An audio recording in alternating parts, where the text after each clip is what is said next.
কথাটা ହିଁ ଭାବୁଛି। ମୁଁ ମନା କରୁଛି ତାଙ୍କ ଘରକୁ ସଭା ଯିବିନି। ତାଙ୍କର ଏକା ଯେ ସେ ମତେ ଏଠିକି ନେଇ ଆସିବେ। ଏଭଳି ନାସ୍ତି ପରିବେଶ ଭିତରେ ମୁଁ ନିଜକୁ ଗୋଟେ ସେକେଣ୍ଡ ବି ଆଡଜଷ୍ଟ କରିପାରିବିନି। ନା ନା ନା ନା ନା ମତେ ଏଇ ଘରଟାକୁ ମଶାଣି କରିବାର ପ୍ଲାନ୍ଟା ମତେ ନିଶ୍ଚୟ କରିବାକୁ ତାହେଲେ ମୋ ଭାଇକୁ ମୁଁ ଜେଲରୁ କେବେ ବି ଖଲାସ କରିପାରିବିନି। କେବେ ସେଇ ନୁହଁ। ହରିବୋଲ ବାବୁ ତମେ ଏଠି? ପୁଲିସ ନା ସେ ଗାଁ ଭିତରକୁ ଯାଇଛନ୍ତି। ତମେ ଏଠି ବସ ସେ ଏବେ ଆସିଯିବେ। ଅପବିତ୍ର ଜାଗା ବସି ମଣିଷକୁ ଅପବିତ୍ର କରିବାକୁ ଚାହେଁନି। ଏଟା ଘର ନୁହେଁ ତ ଗୋଟେ ପ୍ରେମର ଲହର। ଏମିତି କଣ କହୁଛନ୍ତି ହରିବୋଲ ବାବୁ? ବୁଝିଲେ ମ୍ୟାଡାମ? କଣ ଆପଣଙ୍କ ସହର ଘର କଥା ଜାଣିଲେ କେମିତି? ଏଇଠି ଆପଣଙ୍କ ଦେଢଶୁର ମହି ଜେଲକୁ ଗଲା ପରେ ଝିଅର ଭାତ ଭଲ ପ୍ରେମରେ ଚାଲିଛି। ଏ କଥା କଣ ସତ ହରିବୋଲ ବାବୁ? ମିଛ କହିବ ଲାଭ କଣ? ଦର୍ଶନ ମିଳୁନି।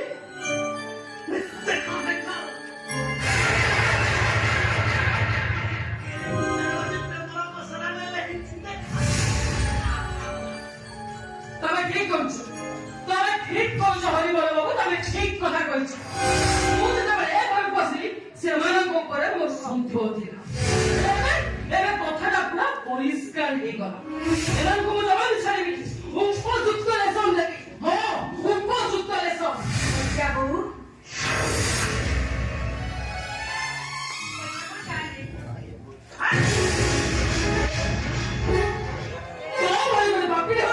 ଚାହା ପିଇବାକୁ ଘୃଣା କରେ। ମୁଁ ଠିକ କହୁଛି। ନାଇଁ ମୁଁ ଠିକ କହୁଛି। ଯାହା ଦେଖିଲେ ଠିକ ସେଇଆ ହିଁ କହୁଛି। ତମେ କଣ ଭାବୁଛ ମୁଁ ଛୋଟ ଛୁଆ? ହେଲେ ମୁଁ ଛୋଟ ଛୁଆ କିଛି ଜାଣିପାରୁନି। ଓ ଦିଅର ସହିତ ପ୍ରେମ କରିବ ବୋଲି ନିଜ ସ୍ୱାମୀଙ୍କ ହାତରେ ହାତ କରି ଫେରେ ତାକୁ ଜେଲକୁ ପଠେଇବେ।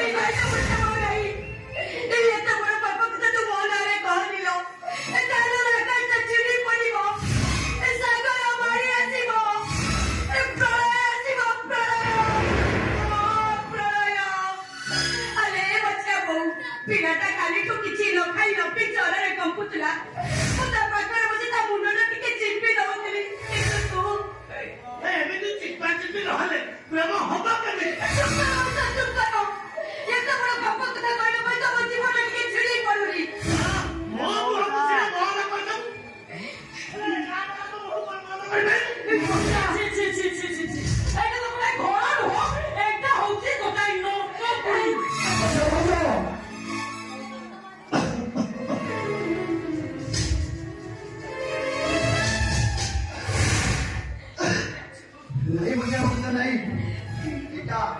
ନର୍କପୁରୀ ନୁହଁ, ଏଇଟା ହଉଛି ମାଟି ମାର ବୈକୁଣ୍ଠ ସ୍ୱର୍ଗପୁରୀ।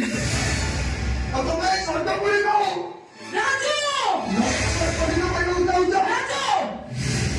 ବଡ ଭାଉଜ ମୋ ମା ଆଉ ତୁ ତାଙ୍କ ପୁଅ। ଆମ ମା ପୁଅ ସମ୍ପର୍କରେ ତମେ କଣ କରିବାକୁ ଚାହୁଁଛ? ଭଲ ମା ପୁଅ ସମ୍ପର୍କ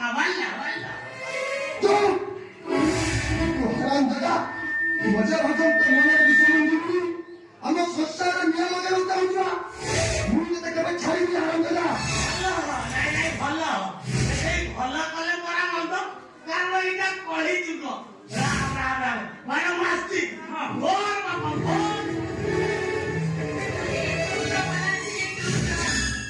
କାହିଁକି ଚୁପ୍ ରହିବି? କଣ ପାଇଁ ଚୁପ୍ ରହିବି? ଏମାନେ ଆମର ଏତେ ବଡ ବଦନାମ ଦେବେ ଆଉ ମୁଁ ଚୁପ୍ ରହିବି?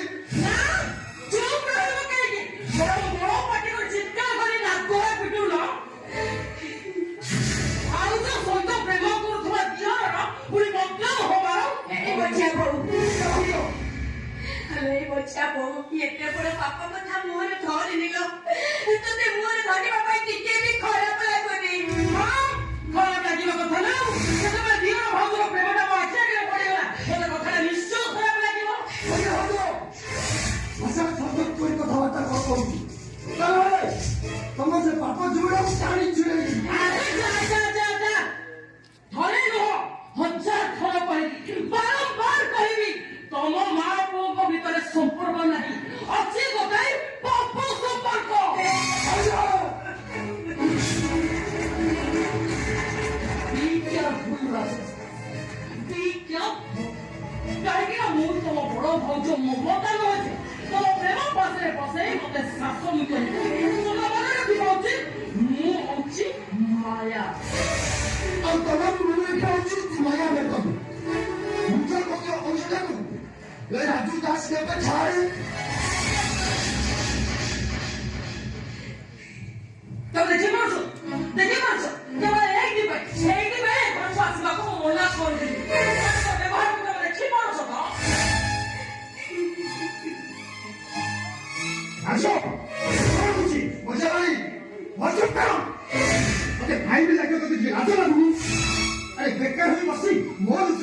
କହୁଛୁ ଅଥଚ ମୋ ସ୍ତ୍ରୀ ଉପରକୁ ହାତ ଉଠଉଛୁ। ଏ ମୁକେଶ ଆରେ ମତେ ମୁଁ ପଚାରୁଛି ମାୟା ଉପରକୁ ତୁ ହାତ ଉଠୁଛୁ କାହିଁକି? ଏ ମୁକେଶ ଏଇଆ ଯେ ଆଙ୍କ ଦି ଜଣଙ୍କର ପ୍ରେମ ସମ୍ପର୍କଟା ଆଜି ମୋ ଆଖିରେ ଧରା ପଡିଗଲା।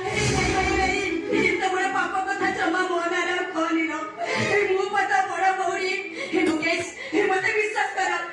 ମାୟା ମିଛ କହୁଛି, ମୁଁ ଯାହା କହୁଛି ସତ। ଏସବୁ କିଛି ବି ନୁହଁ।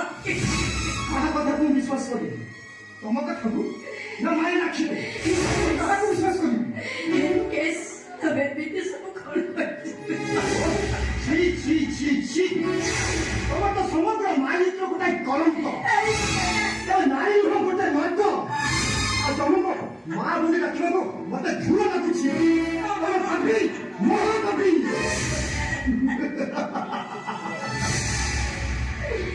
बारे दुनिया रक्त रक्त बुझी पारुनी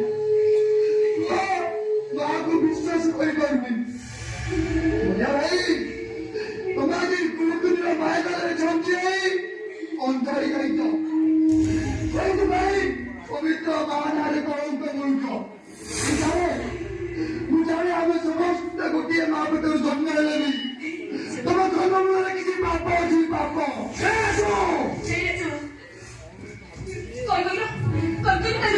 କିଛି ପାପ ଅଛି।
तुम्हें आज कौन के तुम अंदर अबाध्य होइछि तुम्हार सब कथा मैं रखी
ଘର ସ୍ତ୍ରୀ ହେଇଯିବ ଠିକ ଅଛି ଭଦ୍ର ମୁଁ ଏ ଘର ଖାଲି ଖାଲି ଯିବି ଆଉ କେବେ ଆସିବିନି ଓ ଯେତେ ଶୀଘ୍ର ପାରୁଛେ ଘର ଛାଡ଼ି ଚାଲିଯା କେବେ କୌଣସି ଦିନ ଘରକୁ ଆସିବୁନି ତତେ ତ ବହୁତ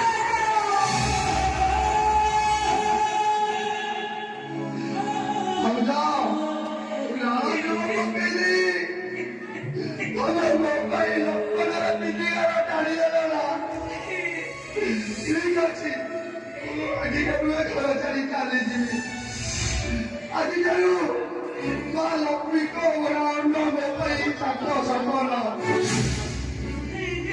କୋଉଠି ରହିବି କଣ ଖାଇବି ସେ କଥା ମୁଁ ଜାଣେ ନା ଆଜିଠାରୁ ମୁଁ ଲୁହାରେ ଲେଖିବି ଲୁହା